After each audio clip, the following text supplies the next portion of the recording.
안녕하세요. 이 이야기를 세상에 꺼내기까지 참 많은 시간이 필요했습니다. 저는 결혼 6년 차에 불륜이라는 걸 겪게 되었습니다. 그리고 지금은 이혼했고 혼자 살아가고 있습니다. 그런데 아이러니하게도 그 혼자라는 상태가 저는 더 편합니다. 혼자가 되었기 때문이 아니라 거짓과 함께 살지 않게 되었기 때문입니다. 제 남편은 참 무던한 사람이었습니다. 결혼 초반부터 외향적인 스타일은 아니었지만 책임감 있고 성실한 편이었죠. 술도 자주 마시지 않았고 회식도 짧게 끝내는 편이었습니다. 직장에선 평가가 좋았고 상사들에게도 신뢰를 받는 사람이었습니다. 겉으로만 보면 흠잡을 데 없는 배우자였어요. 실제로 저도 그렇게 믿었습니다. 저희 부부는 맞벌이였습니다. 저는 중소기업 마케팅팀에서 일했고 남편은 중견기업의 해외 영업팀 소속이었습니다. 해외 출장도 지방 미팅도 잦은 편이었고 늘 꼼꼼하게 메모를 해두는 사람이었습니다. 그래서 그의 스케줄을 의심할 이유는 없었습니다. 그런데 그 믿음이 흔들리기 시작한 건 어느 평범한 월요일 아침이었습니다. 남편은 출장을 가는 날이었고 저는 평소보다 일찍 일어나 그를 배웅했습니다. 그는 늘 하던 대로 캐리어를 끌고 나섰고 저는 문 앞에서 조심히 다녀와 하고 인사했죠. 그런데 문이 닫히고 난 뒤 문득 머릿속에 떠오른 게 있었습니다. 여행용 칫솔이었어요. 남편은 이전까지 출장 갈 때마다 꼭 쓰던 파란색 칫솔이 있었는데 그날따라 세면대 옆에 그대로 놓여 있더라고요. 뭘까 깜빡했나? 하는 생각이 들었지만 그땐 그냥 지나쳤습니다. 그 후 며칠 뒤 남편은 평소처럼 돌아왔고 저는 특별한 내색 없이 일상을 이어갔습니다. 하지만 그때부터 저는 남편의 행동을 조심스레 관찰하기 시작했습니다. 가장 먼저 느껴진 건 향기였습니다. 남편은 원래 향수를 즐겨 쓰는 사람이 아니었고 저희 둘 다 무향 제품을 선호했거든요. 그런데 어느 날 남편이 샤워를 하고 나온 뒤 은은한 향이 감돌았습니다. 조금 더 가까이 가보니 분명히 여성용 샴푸 냄새였습니다. 무슨 샴푸 썼어? 제가 물었더니 그는 아무렇지 않게 웃으며 말했습니다. 호텔 어메니티. 좋은 게 있길래 써봤지. 그 말이 참 익숙하게 들렸고 동시에 어딘가 불편했습니다. 또 한 가지. 남편은 예전과 다르게 자꾸만 휴대폰을 뒤적였습니다. 전에는 침대 위에 폰을 그냥 던져두고 자던 사람이었는데 요즘은 항상 충전기에 꽂아놓고 베개 아래에 넣어두는 습관이 생겼습니다. 그러다 한 번은 그가 샤워하는 사이 휴대폰 화면에 잠깐 알림이 떴습니다.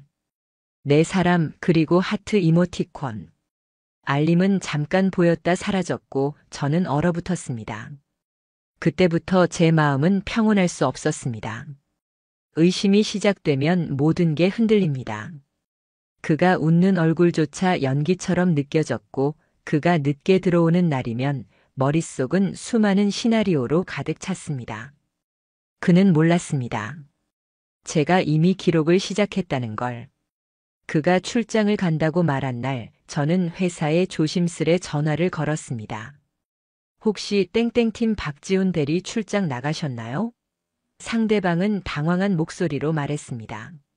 아니요, 오늘 사무실에 정상 출근하셨는데요. 그 한마디에 저는 알아버렸습니다. 그는 출장 가는 척하고 어딘가로 가고 있다는 사실을요. 그리고 그날 밤 저는 그가 자는 동안 그의 캐리어를 열어봤습니다. 그 안에는 서류나 회사 자료는 하나도 없었습니다. 대신 커플 파자마, 보온 텀블러 2개, 그리고 여성용 클렌징 오일이 들어있었습니다. 저는 그때 결심했습니다. 확실한 증거가 필요하다.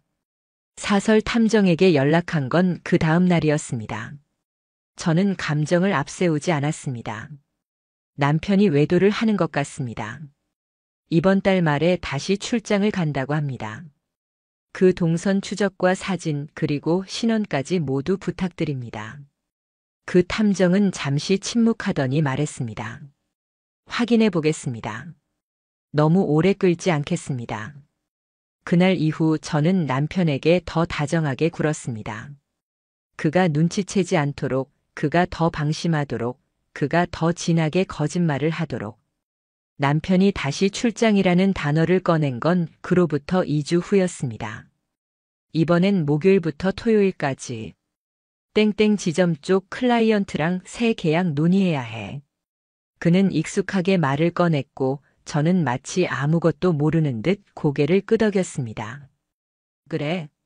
그럼 그날 저녁엔 내가 친구 만나러 갈까봐. 집 비울 테니까 편하게 준비하고.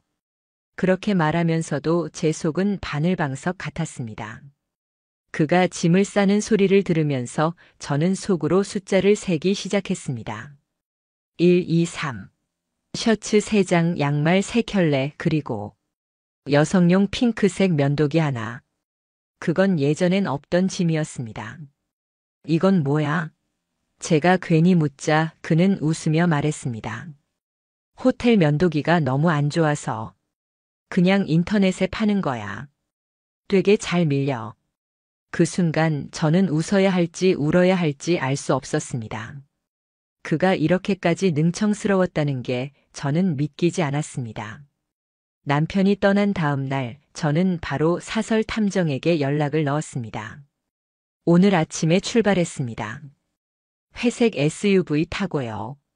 동선 추적 부탁드립니다. 그날 저녁 첫 번째 사진이 제게 도착했습니다.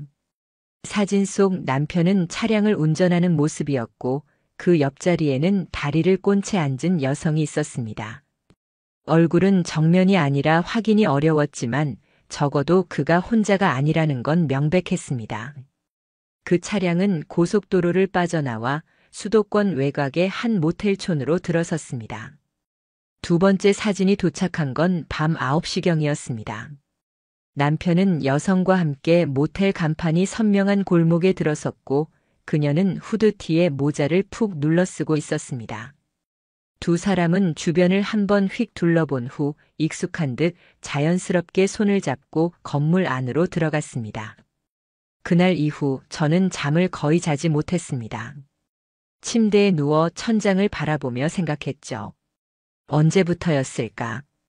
다음 날 탐정은 호텔 근처 CCTV 일부 캡처와 주변 상점에서 두 사람이 함께 있는 모습까지 사진으로 보내왔습니다. 심지어 남편은 여성의 머리를 쓰다듬는 제스처까지 자연스럽게 하고 있었습니다.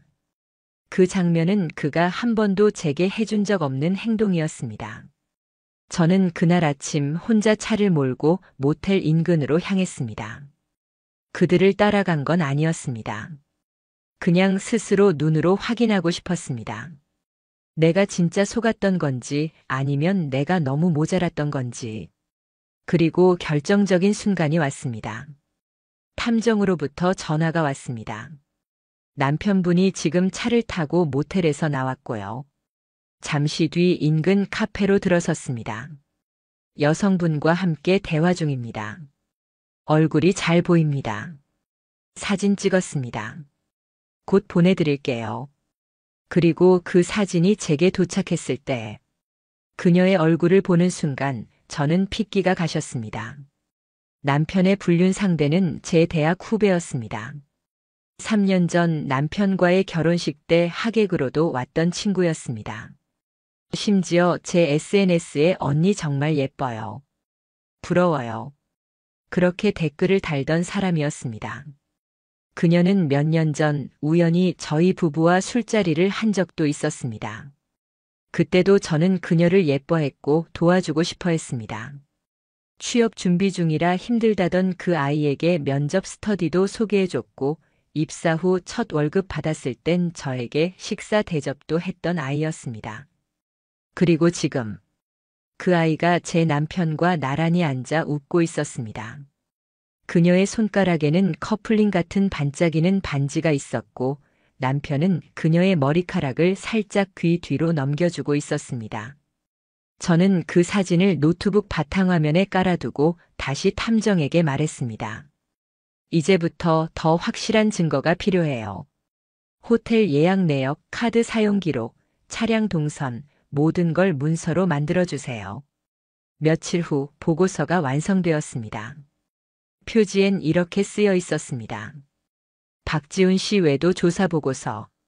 총 3회 확인된 불륜 정황 및 장소 명시, 그 안에는 날짜별 사진, 차량 번호, 출입 시각, 카드 내역, 심지어 모텔 프런트의 예약 기록까지 정리돼 있었습니다. 저는 그 문서를 출력해 A4 바인더에 넣고 꾹꾹 눌러 닫았습니다. 그리고 마침내 마음속에 작은 결심이 내려졌습니다. 이제 이 사람과의 인생을 마무리하겠다. 사랑의 끝은 슬픔이 아니라 증거와 서류로 정리하겠다고.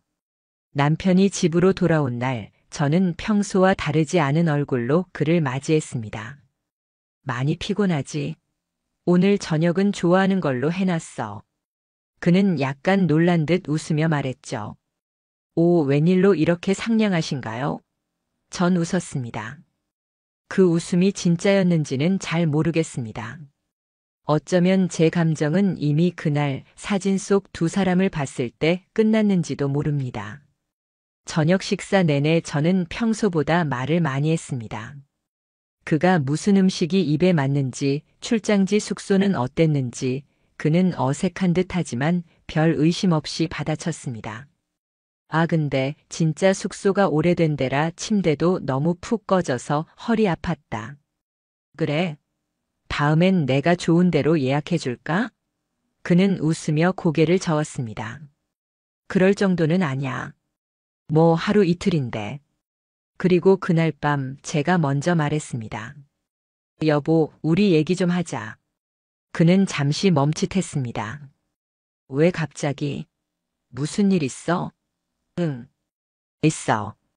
너랑 나 사이에 이제 피할 수 없는 일이. 남편이 소파에 앉았고 저는 조용히 서랍에서 바인더를 꺼냈습니다. 하얀 종이 뭉치 위에는 굵은 글씨로 이렇게 쓰여 있었죠. 외도 정황 증거 자료 박지훈. 그는 처음에는 그 문서를 보며 눈을 동그랗게 떴고 곧 페이지를 넘기기 시작했습니다. 그 안에는 사진이 있었습니다. 그와 그녀가 모텔 앞에서 나란히 걷고 있는 장면, 차 안에서 그녀의 손을 잡고 있는 모습, 카페에서 그녀에게 반지를 끼워주는 순간. 남편은 입을 꾹 다문 채 말이 없었습니다. 언제부터였어? 제가 조용히 물었습니다. 나랑 같이 살면서 정확히 언제부터 그 여자랑 시작된 거야? 한참의 침묵 끝에 그가 입을 열었습니다. 작년 여름쯤이었어. 술자리에서 만나서 그냥 그때는 대화가 잘 통해서. 대화가 잘 통해서? 저는 비웃음이 나왔습니다. 그럼 난 뭐였는데? 대화도 안 되고 밥도 못 먹고 내가 했던 모든 시간들은 그냥 허공이었어. 그건 그런 게 아니야. 그는 급히 손을 들며 말을 잇습니다. 처음엔 진짜 실수였고 몇 번 지나니까 그냥 헤어지질 못했어. 헤어지질 못한 게 아니라 안 한 거겠지. 저는 담담하게 말했습니다. 나 이제 내 말에서 감정이 안 느껴져. 변명도 미안함도 그냥 무너졌어. 그는 뭔가를 말하려다 멈췄습니다. 말이 막히는 게 아니라 더는 말할 필요가 없다는 걸 아는 눈치였습니다. 너 그녀랑 미래 생각했어?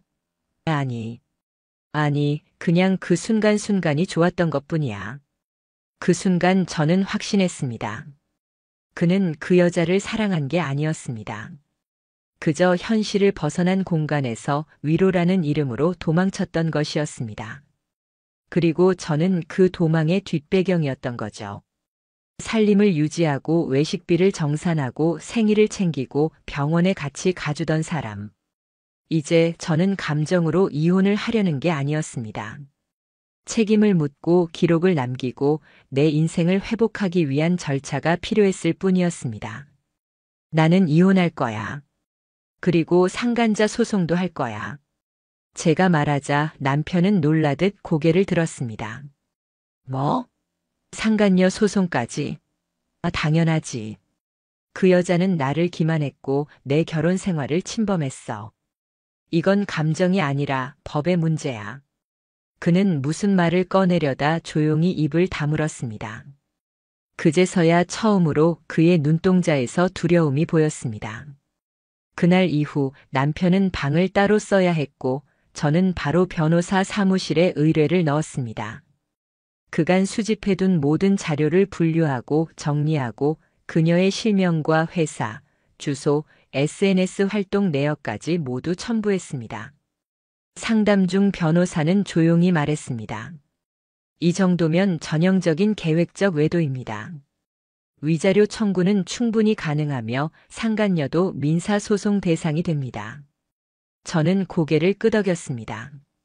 이건 복수가 아니라 정리예요. 제 삶의 뒤처리를 법이 해주는 거죠. 그날 이후 남편은 연락을 자주 했습니다. 정말 그 여자까지 고소해야겠어? 나는 책임질게. 그러니까 그녀는 건드리지 마. 넌 원래 그런 사람 아니었잖아. 그 말에 저는 이렇게 답했습니다. 맞아, 나 그런 사람 아니었지. 하지만 그건 내가 망치기 전 이야기야. 남편과 마주 앉아 그 모든 증거를 보여준 후 제 마음은 이상하리만치 조용했습니다. 눈물도 없었고 분노도 없었습니다. 그 대신 끝내자는 단호한 확신만이 또렷하게 자리를 잡고 있었습니다. 이혼 진행할게. 그 한마디를 남긴 후 저는 다음 날 오전 변호사 사무실을 다시 찾았습니다. 합의 이혼은 안 하실 건가요? 변호사는 조심스럽게 물었습니다. 상대방이 사실을 인정하더라도 이건 유책 사유가 명확한 쪽에서 주도권을 갖는 게 좋습니다. 합의로 마무리하자고 해올 가능성도 있습니다. 저는 양보할 생각 없습니다. 그 사람이 이혼을 원하지 않더라도 저는 더는 같이 살 수 없습니다. 제 대답은 간결했고 변호사도 고개를 끄덕였습니다. 이혼 소송은 혼인 파탄의 책임이 명백한 배우자를 상대로 청구가 들어가는 방식이기 때문에 불륜의 증거가 명확한 저의 입장은 유리했습니다. 게다가 저는 이혼과 동시에 상간자 소송도 함께 준비 중이었기에 법적으로 흔들릴 여지는 없었습니다. 이혼 소장을 접수하고 며칠 뒤 남편의 반응이 왔습니다. 그는 문자를 통해 합의하자 위자료 줄 테니 조용히 끝내자고 이야기했지만 이미 저는 결정한 상태였습니다. 내가 합에 운운할 자격은 없어. 내가 보여준 증거들은 그냥 시작일 뿐이야. 법적으로 정리하자. 그는 더는 아무 말도 하지 않았습니다. 그로부터 2주 후 상간녀에게 내용 증명이 도착했다는 확인이 왔습니다. 내용 증명에는 불륜 정황 사진, 숙박업소 출입 시각, 신체 접촉 장면, 카드 결제 내역, 차량 동선까지 담겨 있었습니다. 물론 제가 직접 작성하지는 않았습니다. 변호사가 철저하게 준비한 자료였고 감정이 아닌 사실로만 구성돼 있었습니다. 며칠 후 그녀가 저에게 직접 연락을 해왔습니다. 언니 나예요. 그때 언니 결혼식에 갔던 나 기억하죠? 저는 차가운 목소리로 대답했습니다. 그럼. 기억하지. 신랑이랑 가장 잘 어울리는 여자라고 말해줬었지. 그녀는 울먹이며 말했습니다. 그게 이렇게까지 될 줄 몰랐어요. 처음엔 그냥 위로받는 사이였고 나중에는 멈출 타이밍을 놓쳤어요. 그녀는 죄송하다는 말만 반복했습니다. 하지만 저는 감정 없이 말했습니다. 그런 건 법정에서 얘기해. 감정으로 해결할 생각 없고 정해진 절차로 갈 거야. 그때부터 남편과 그녀는 본격적으로 흔들리기 시작했습니다. 남편은 회사에서 소문이 도는 것을 두려워했고 그녀는 본인이 다니는 직장에서 계약 해지가 될까봐 불안해했습니다. 왜냐면 그녀는 남편 회사의 계약직 직원이었거든요. 즉 상급자와의 부적절한 관계는 회사 내부 규정 위반이었고 공식 민원이 접수될 경우 계약 연장 불가 및 해지 사유로 적용될 수 있었습니다. 그리고 저는 그 민원을 정식으로 회사에 접수했습니다. 복수심 때문이 아니었습니다. 정당한 권리 행사였고 그들의 행동은 사적인 일이 아니라 누군가의 삶을 파괴한 문제였기 때문입니다. 이혼 재판이 시작되자 남편은 느닷없이 상간자 소송만 취하하면 전 재산 절반을 넘기겠다고 말했습니다. 하지만 저는 흔들리지 않았습니다. 지금도 돈으로 해결하려는 게 문제야. 나는 돈이 아니라 내가 겪은 고통에 대한 정의를 원해. 내가 혼자서 꿰맨 마음을 너는 책임져야 해. 첫 변론 기일이 잡히고 변호사를 통해 불륜 당사자 간 통화 녹음 파일까지 확보됐습니다. 그 안엔 이런 문장이 담겨 있었습니다. 우리 언제쯤이면 같이 살아볼 수 있을까? 당분간은 눈치 봐야지. 그래도 자기가 더 좋아. 그 통화 파일은 증거 목록에 추가되었고 판사 역시 주요 쟁점으로 받아들였습니다. 불륜의 증거가 워낙 명확하고 저의 주장이 일관되었기 때문에 법원은 조정 없이 이혼 청구 인용, 위자료 지급 명령 상간자에 대한 민사소송 청구 정당성 인정으로 정리해 주었습니다. 그 과정에서 저는 남편과 마주할 필요도 없었고 그저 문서와 판결문으로 끝낼 수 있었습니다. 이제 남은 건 단 하나였습니다. 판결의 결과, 그들의 무너지는 모습. 이혼 판결이 내려진 날, 저는 법원 밖에서 혼자 바람을 맞았습니다. 무슨 감정을 느끼고 싶은데 이상하게 아무 감정도 떠오르지 않았습니다. 단지 종이 한 장, 그 안에 적힌 문장 몇 줄이 제가 지난 6년간 살아온 결혼이라는 단어를 끝냈습니다. 혼인관계 해소, 원고 청구 인용, 위자료 3천만 원 전액 인정. 이혼과 동시에 진행된 상간자 소송도 거의 같은 시기에 결과가 나왔습니다. 상간녀에 대한 위자료 2천만 원 청구 역시 전부 인정됐습니다. 법원은 이렇게 적었습니다. 피고는 원고의 남편과 지속적이고 반복적인 부정행위를 저질렀으며 이는 혼인 생활에 본질적 침해를 가한 것으로 민법 제750조에 따른 손해배상 의무가 있다. 판결 이후 그녀는 항소하지 않았습니다. 그녀가 남긴 메시지 단 하나가 있었습니다. 죄송합니다. 저의 어리석음으로 너무 큰 폐를 끼쳤습니다. 하지만 저는 답하지 않았습니다. 용서받고 싶어 한다는 것조차 아직은 그녀의 시선 중심이라는 걸 알았기 때문입니다. 남편은 이혼 후 회사를 퇴직했습니다. 공식 사유는 개인 사정으로 인한 잦은 사직이었지만 실제론 불미스러운 사내 소문과 징계위원회 출석 이후였습니다. 제보자나 고발자는 밝히지 않았습니다. 하지만 제가 회사에 보낸 공식 민원과 함께 제출한 증거자료가 결정적이었다는 건 분명했습니다. 그는 이혼 직후에 중고차를 급히 매도했고 판결된 위자료를 일시불로 납부하기 위해 적금을 해지하고 대출까지 받았다는 소문이 돌았습니다. 공동 명의였던 전셋집도 저에게 소유권을 넘겼고 현재는 고시원 비슷한 곳에 잠시 거주 중이라는 이야기를 지인을 통해 들었습니다. 그렇다고 제가 그 이야기를 듣고 통쾌했냐고요? 솔직히 말하자면 아니요. 통쾌함은 오래가지 않았습니다. 사람이란 그렇게 단순하지 않더라고요. 복수를 완성했다는 감정보다는 그저 내가 버텼고 무너지지 않았다는 자각이 더 오래 남았습니다. 상간녀는 판결 직후 남편이 다녔던 회사와의 계약이 종료됐습니다. 계약 종료 사유는 명확히 공개되지 않았지만 공식적으로는 계약 갱신 포기 통보였다고 합니다.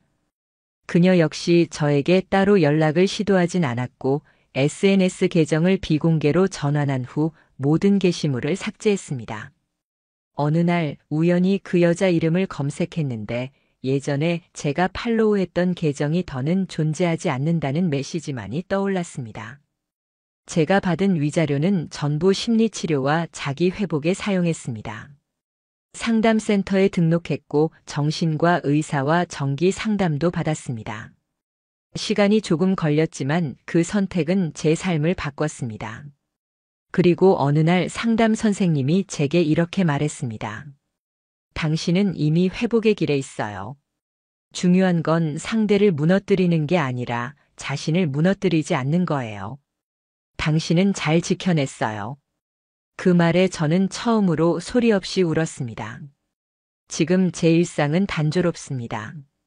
아침에 일어나 회사에 가고 퇴근 후엔 헬스장에 들러 땀을 흘리고 주말엔 동네 도서관이나 커피숍에 들릅니다. 그리고 누군가가 제게 결혼은 어땠어? 라고 묻는다면 저는 이렇게 말할 겁니다. 난 그 사람을 정말 사랑했어. 하지만 그 사람은 나 말고 자기 감정만 사랑했지. 이제 제 서랍 안에는 이혼 판결문 한 장과 상간자 소송 판결문 한 장, 그리고 저를 무너뜨리지 않은 제 기록들이 차곡차곡 정리되어 있습니다. 어떤 사람은 제게 말했습니다. 복수 잘하셨네요. 통쾌하겠어요. 하지만 저는 이렇게 대답합니다. 그건 복수가 아니라 제 삶을 되찾은 겁니다.